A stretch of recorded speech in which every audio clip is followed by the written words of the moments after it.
कार्यक्रम में हमारे साथ उपस्थित लोकसभा अध्यक्ष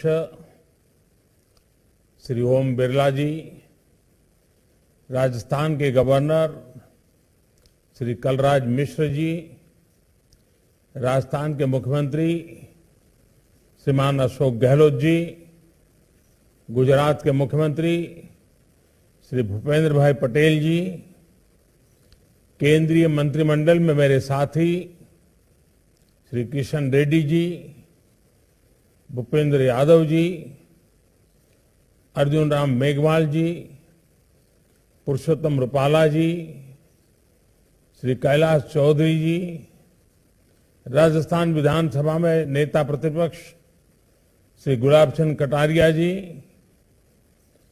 ब्रह्मा कुमारीज के एग्जीक्यूटिव सेक्रेटरी राजयोगी मृत्युंजय जी, राजयोगिनी बहन मोहिनी जी, बहन चंद्रिका जी,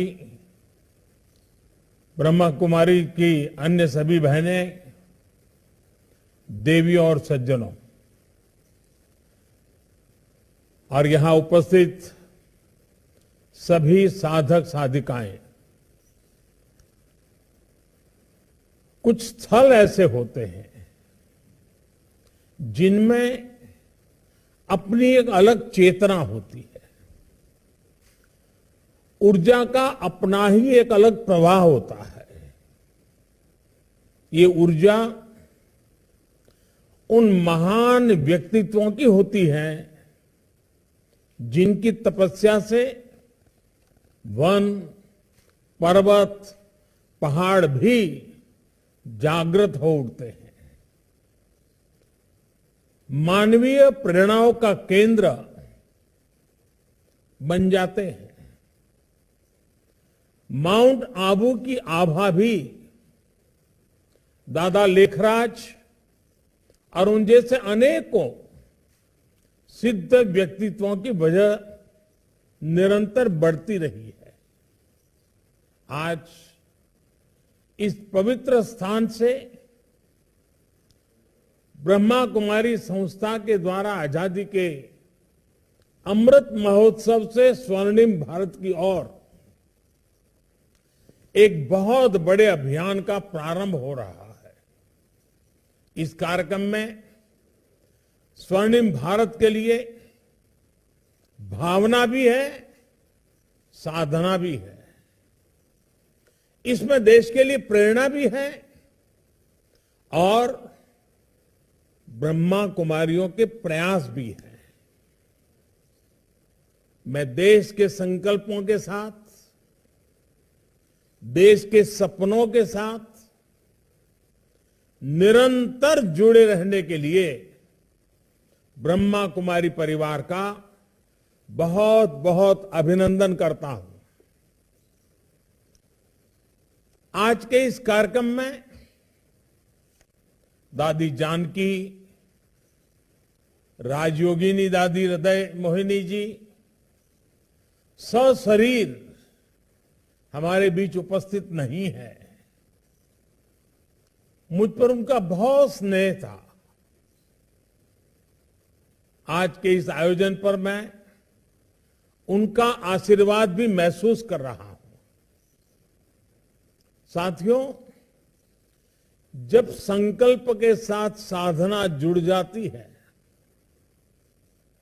जब मानव मात्र के साथ हमारा मम भाव जुड़ जाता है, अपनी व्यक्तिगत उपलब्धियों के लिए इदम न मम यह भाव जागने लगता है, तो समझिए हमारे संकल्पों के जरिए एक नए कालखंड का जन्म होने वाला है, एक नया सवेरा होने वाला है।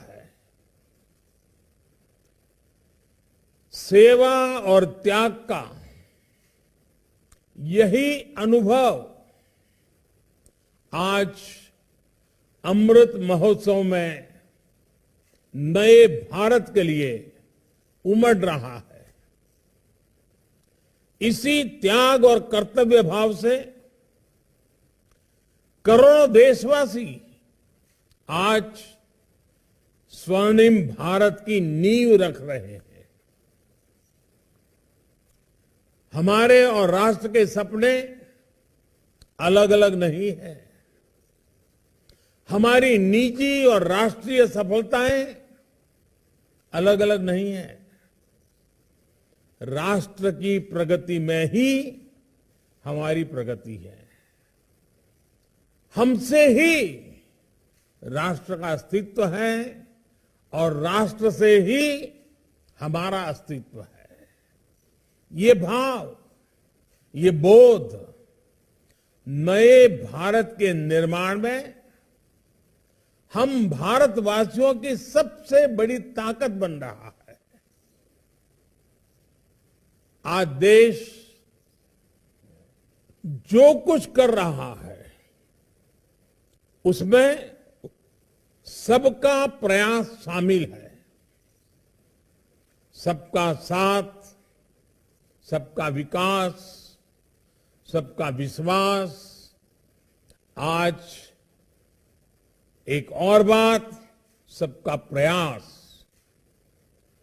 ये सब देश का मूल मंत्र बन रहा है। आज हम एक ऐसी व्यवस्था बना रहे हैं जिसमें भेदभाव की कोई जगह न हो। एक ऐसा समाज बना रहे हैं जो समानता और सामाजिक न्याय की बुनियाद पर मजबूती से खड़ा हो। हम एक ऐसे भारत को उभरते देख रहे हैं जिसकी सोच और अप्रोच नई है, जिसके निर्णय प्रगतिशील हैं। साथियों, भारत की सबसे बड़ी ताकत यह है कि कैसा भी समय आए, कितना भी अंधेरा छाए, भारत अपने मूल स्वभाव को बनाए रखता है। हमारा युगों युगों का इतिहास इस बात का साक्षी है। दुनिया जब अंधकार से दौर से और गहरे दौर में थी, महिलाओं को लेकर पुरानी सोच में जकड़ी थी, तब भारत मातृशक्ति की पूजा देवी के रूप में करता था। हमारे यहां गार्गी, मैत्रेयी, अनसुईया, अरुंधति और मदालसा जैसी विदुषियां समाज को ज्ञान देती थी। कठिनाइयों से भरे मध्यकाल में भी इस देश में पन्ना घाय और मीराबाई जैसी महान नारियां हुई। और अमृत महोत्सव में देश जिन स्वाधीनता संग्राम के इतिहास को याद कर रहा है, उसमें भी कितनी ही महिलाओं ने अपने बलिदान दिए हैं। कित्तूर की रानी चेन्नम्मा, मतंगिनी हाजरा, रानी लक्ष्मीबाई, वीरांगना जलकारी बाई, वहां से लेकर सामाजिक क्षेत्र में अहल्याबाई होलकर, सावित्रीबाई फुले, इन देवियों ने भारत की पहचान बनाए रखी। आज देश लाखों स्वाधीनता सेनानियों के साथ आजादी की लड़ाई में नारी शक्ति के इस योगदान को याद कर रहा है और उनके सपनों को पूरा करने का प्रयास कर रहा है। और इसलिए आज सैनिक स्कूलों में पढ़ने वाले का बेटियों का सपना पूरा हो रहा है। अब देश की कोई भी बेटी राष्ट्र रक्षा के लिए सेना में जाकर महत्वपूर्ण जिम्मेदारियां उठा सकती हैं। महिलाओं का जीवन और कैरियर दोनों एक साथ चले, इसके लिए मातृ अवकाश को बढ़ाने जैसे फैसले भी किए गए हैं। देश के लोकतंत्र में भी महिलाओं की भागीदारी बढ़ रही है।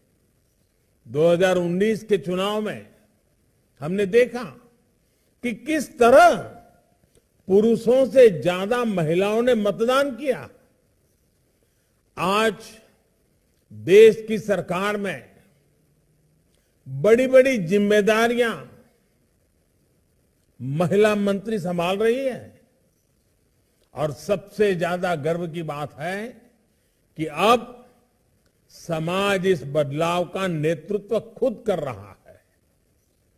हाल के आंकड़ों से पता चला है कि बेटी बचाओ बेटी पढ़ाओ अभियान, इसकी सफलता से वर्षों बाद देश में स्त्री पुरुष का अनुपात भी बेहतर हुआ है। ये बदलाव इस बात का स्पष्ट संकेत है कि नया भारत कैसा होगा, कितना सामर्थ्यशाली होगा। साथियों,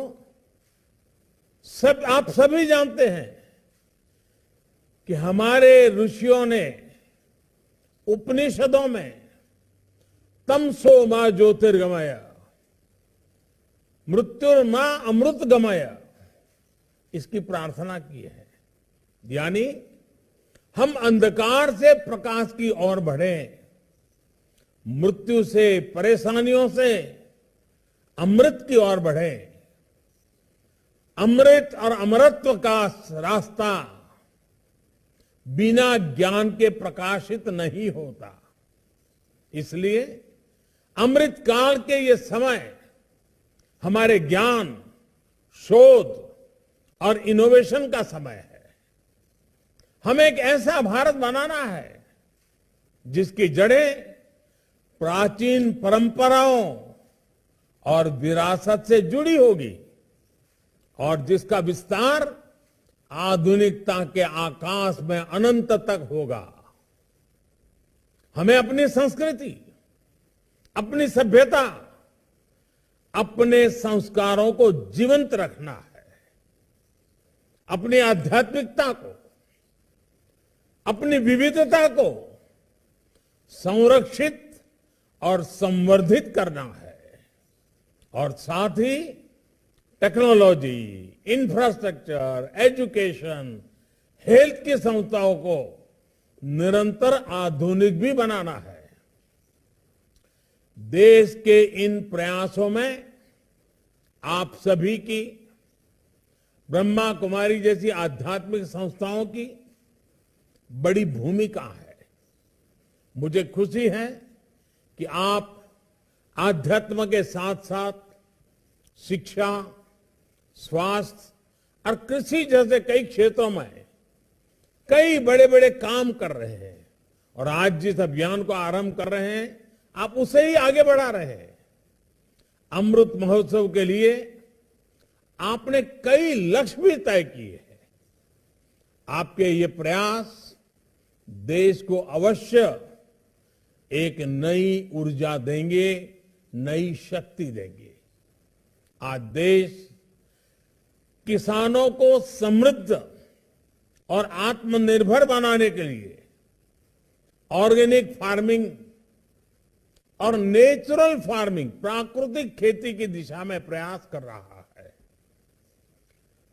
खान पान, आहार की शुद्धता को लेकर हमारी ब्रह्मा कुमारी बहनें समाज को लगातार जागरूक करती रही है। लेकिन गुणवत्तापूर्ण आहार के लिए गुणवत्तापूर्ण उत्पादन भी जरूरी है।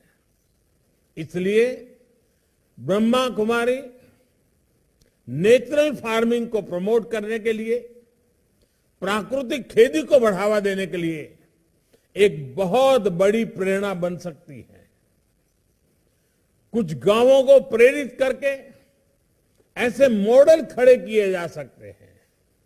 इसी तरह क्लीन एनर्जी के और पर्यावरण के क्षेत्र में भी दुनिया को भारत से बहुत अपेक्षाएं हैं। आज क्लीन एनर्जी के कई विकल्प विकसित हो रहे हैं। इसे लेकर भी जन जागरण के लिए बड़े अभियान की जरूरत है। ब्रह्मा कुमारी ने तो सोलर पावर के क्षेत्र में सबके सामने एक उदाहरण रखा है।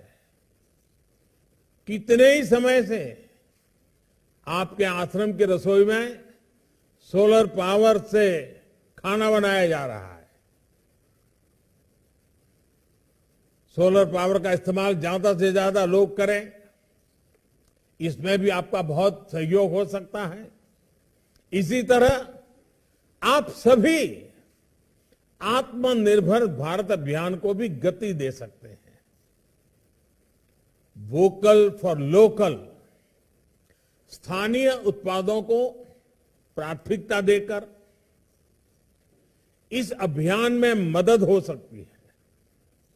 साथियों, अमृत काल का ये समय सोते हुए सपने देखने का नहीं, बल्कि जागृत होकर अपने संकल्प पूरे करने का है। आने वाले 25 साल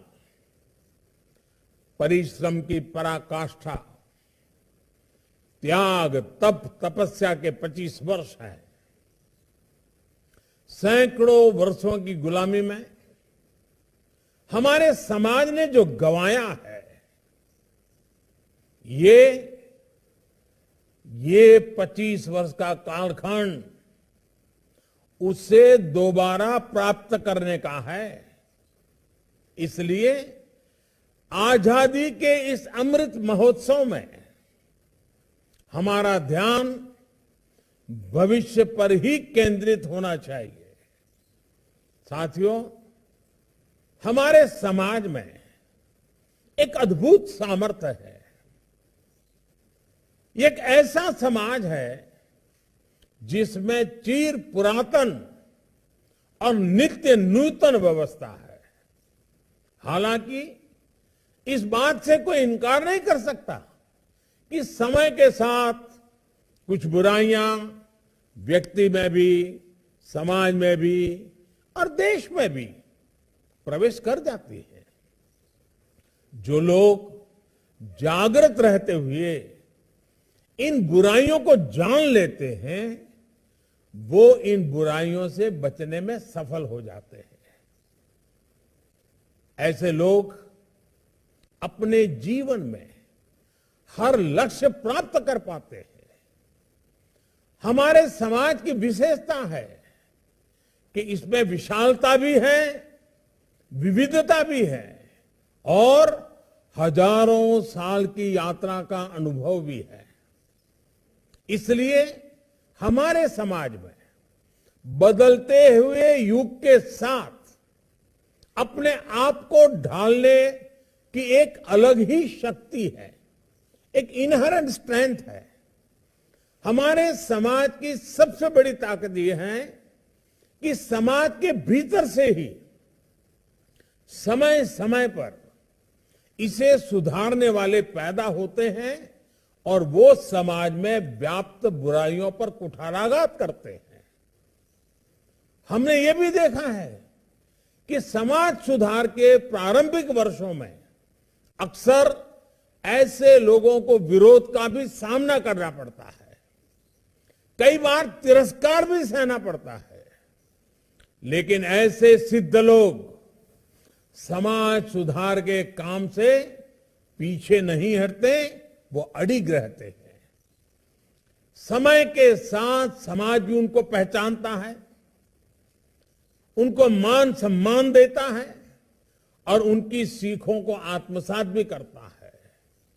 इसलिए साथियों, हर युग के कालखंड के मूल्यों के आधार पर समाज को सजग रखना, समाज को दोष मुक्त रखना, ये बहुत अनिवार्य है और निरंतर करने वाली प्रक्रिया है। उस समय कि जो भी पीढ़ी होती है उससे ये दायित्व निभाना ही होता है।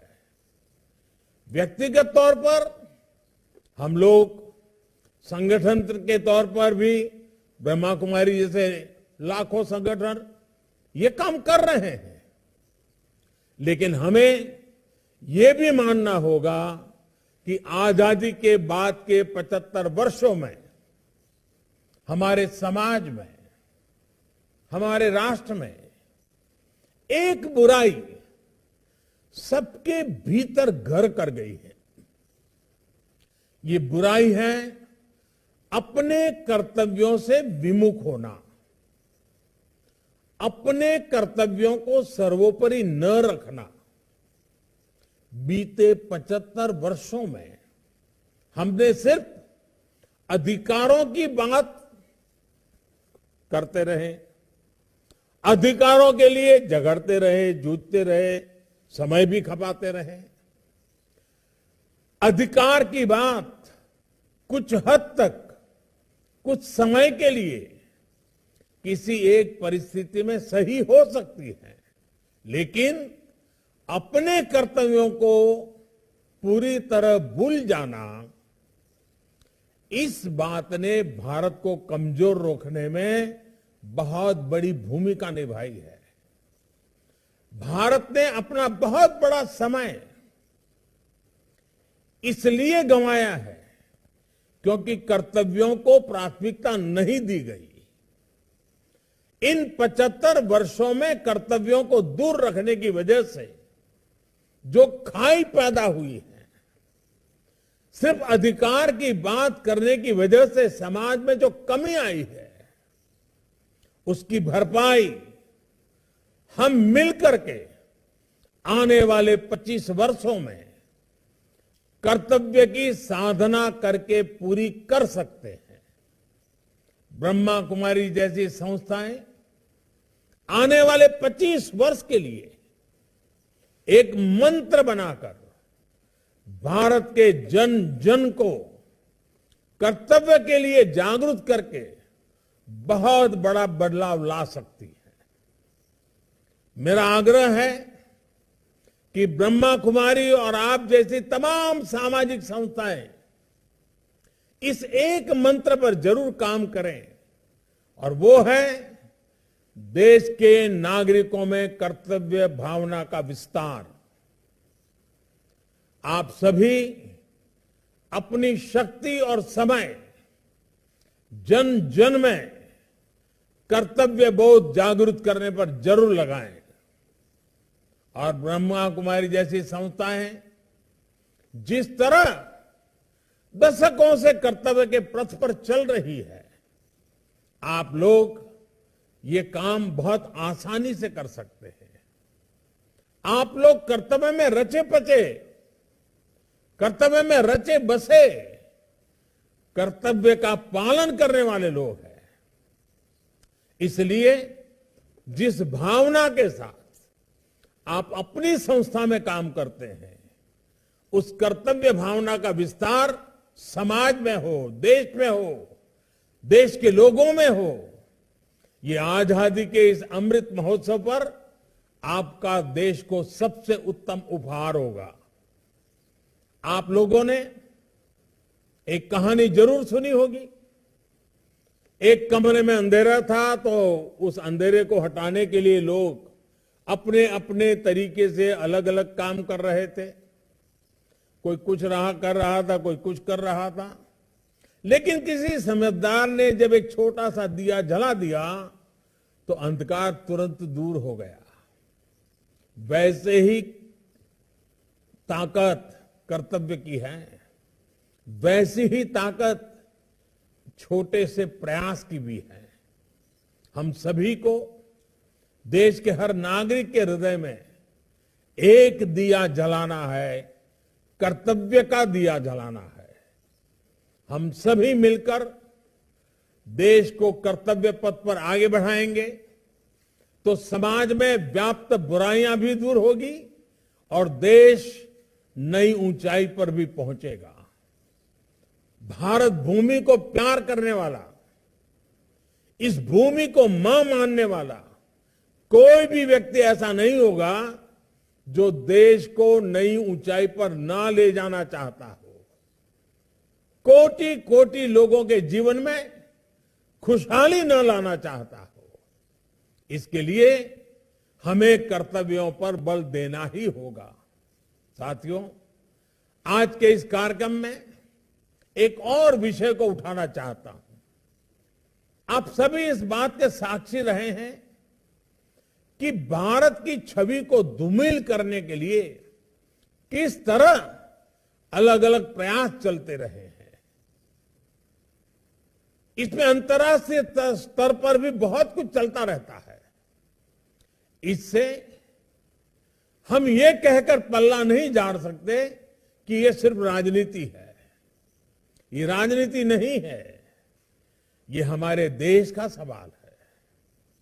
और जब हम आजादी का अमृत महोत्सव मना रहे हैं तो ये भी हमारा दायित्व है कि दुनिया भारत को सही रूप में जाने। ऐसी संस्थाएं जिनकी अंतर्राष्ट्रीय क्षेत्र में दुनिया के कई देशों में उपस्थिति है, वो दूसरे देशों के लोगों तक भारत की सही बात को पहुंचाए। भारत के बारे में जो अफवाहें फैलाई जा रही हैं, उनकी सच्चाई वहां के लोगों को बताएं, उन्हें जागरूक करें। ये भी हम सबका कर्तव्य है। ब्रह्मा कुमारी जैसी संस्थाएं इसी काम को आगे बढ़ाने के लिए एक और प्रयास कर सकती है। जहां जहां जिन जिन देशों में आपकी ब्रांचेज है, वहां कोशिश करनी चाहिए कि वहां की हर ब्रांच से हर वर्ष कम से कम 500 लोग भारत के दर्शन करने के लिए आए, भारत को जानने के लिए आए। और ये 500 लोग जो हिंदुस्तान के लोग वहां रहते हैं वो नहीं, उस देश के नागरिक होने चाहिए। मूल भारतीय की मैं बात नहीं कर रहा हूं। आप देखिएगा, अगर इस प्रकार से लोगों का आना हुआ, देखेंगे, यहां की हर बात को समझेंगे, तो अपने आप वो भारत के छाइयों को विश्व में लेकर के जाएंगे। आपके प्रयासों से इतने कितना बड़ा फर्क पड़ जाएगा। साथियों, परमार्थ करने की इच्छा तो हर एक की रहती है, लेकिन एक बात हम न भूलें कि परमार्थ और अर्थ जब एक साथ जुड़ते हैं तो सफल जीवन, सफल समाज और सफल राष्ट्र का निर्माण अपने आप हो सकता है। अर्थ और परमार्थ के इस सामंजस्य की जिम्मेदारी हमेशा से भारत की आध्यात्मिक सत्ता के पास रही है। मुझे पूरा भरोसा है कि भारत की आध्यात्मिक सत्ता आप सभी बहनों ये जिम्मेदारी इसी परिपक्वता के साथ निभाएगी। आपके ये प्रयास देश की अन्य संस्थाओं, अन्य संगठनों को भी आजादी के अमृत महोत्सव में नए लक्ष्य गढ़ने के लिए प्रेरित करेंगे। अमृत महोत्सव की ताकत जन जन का मन है, जन जन का समर्पण है। आपके प्रयासों से भारत आने वाले समय में और भी तेज गति से स्वर्णिम भारत की ओर बढ़ेगा। इसी विश्वास के साथ आप सभी का बहुत बहुत धन्यवाद। ओम शांति।